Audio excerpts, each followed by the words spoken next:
Have you ever felt the heavy weight of your past? It can feel like a backpack filled with stones. Each stone is a memory, a mistake you made, a word you wish you could take back, a time you felt small or scared. This backpack gets heavier with every step you take. You try to walk tall, but the straps dig into your shoulders. You try to smile, but the weight pulls your heart down. It whispers lies to you in the quiet moments. It tells you that you are defined by what is in that bag. It says you can't be strong, you can't be good, you can't be useful, because of the heavy stones you carry from yesterday. This feeling is not new. It is as old as the dust on the desert floor. Moses once had it all. He lived in a palace.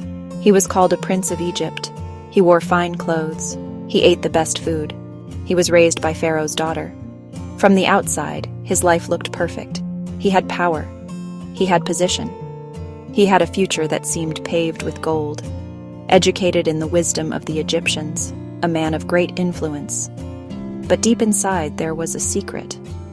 Moses was not who he appeared to be. He was a Hebrew, born to slaves, saved as a baby in a basket on the river. That secret cracked his perfect world. He saw his people suffer. For 40 long years, the desert was Moses' home. The prince became a shepherd. The man who once commanded servants now guided sheep. The grand halls of Egypt were replaced by silent mountains and wide-open skies. He found a new life, a simple life. He married a woman named Zipporah. He had a son. The days were long and quiet, filled with the gentle rhythm of leading his flock to water and pasture. The sun beat down on him, and the years passed. The memories of Egypt, of the palace, of his terrible mistake began to feel distant. He was no longer a prince or a fugitive. He was just a shepherd. He had built a new identity. He had found a measure of peace in the predictable routine of his days. One day, while leading his flock on the side of a mountain, Moses saw something strange. A bush was on fire, but it was not burning up. As Moses drew closer to the miraculous sight, a voice called out to him from the heart of the flames. "Moses! Moses!" it boomed, echoing across the rocky landscape. This was not the voice of a person. It was a voice that held the power of thunder and the intimacy of a whisper all at once. It was the voice of God, and God knew his name. After 40 years of being a nobody in the wilderness, of trying to blend in and be forgotten, Moses was seen. He was known. He was called by name. In that moment, the quiet shepherd was standing on holy ground, face to face with the creator of the universe. God did not begin by scolding Moses. He did not bring up the murder. He did not shame him for running away. Instead, God spoke of his compassion. "I have seen the misery of my people in Egypt. I have heard their cries. I am concerned about their suffering." God's heart was breaking for the very people Moses had tried to help all those years ago. Then God said the words that must have made Moses' heart stop.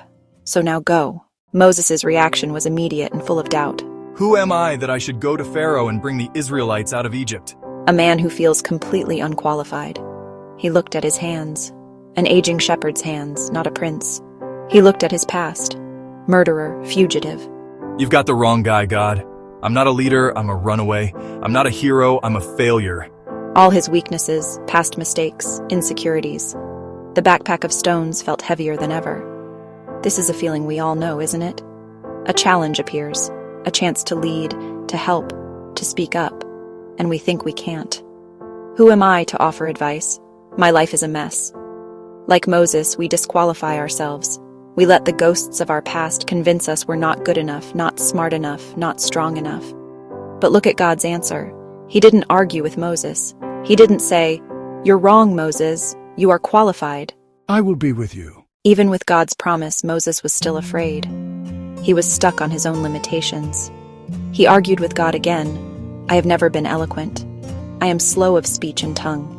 He was pointing to a personal flaw, a weakness he had likely carried his whole life. Maybe he was mocked as a child. Maybe that insecurity led to violence instead of words. He showed God an old wound. "See, this is why I can't do it. I'm broken right here." Think about the old wounds you carry.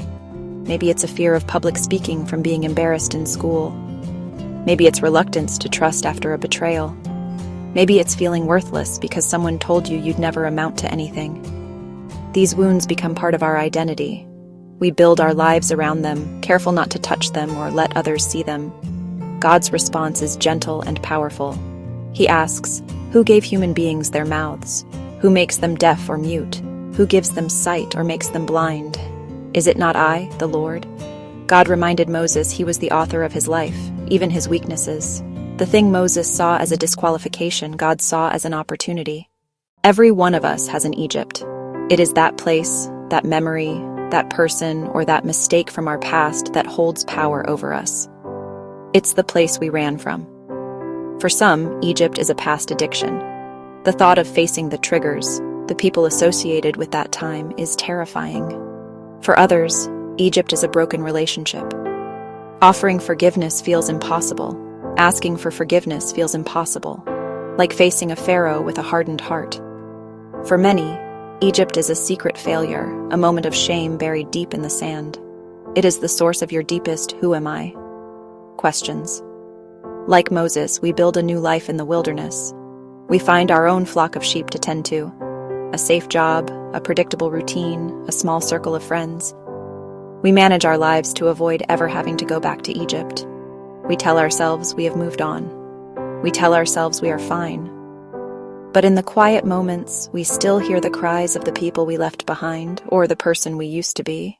The journey of facing your past is not a journey you take to prove you are strong. It is a journey you take to discover that God is strong. Courage is not the absence of fear. Courage is being terrified but taking the next step anyway, because you know who is walking with you. Moses was afraid every step of the way. He was afraid when he stood before Pharaoh. He was afraid when the Egyptian army was chasing him. He was afraid when the people complained and rebelled. But at each moment of fear, he had a choice: to trust his feelings or to trust God's presence. You have that same choice today. The memories may still come. The feelings of inadequacy may still whisper in your ear. The fear of failure may try to paralyze you. That is the Egypt of your past calling you back to slavery. But there is another voice, a voice from the fire that calls you by name.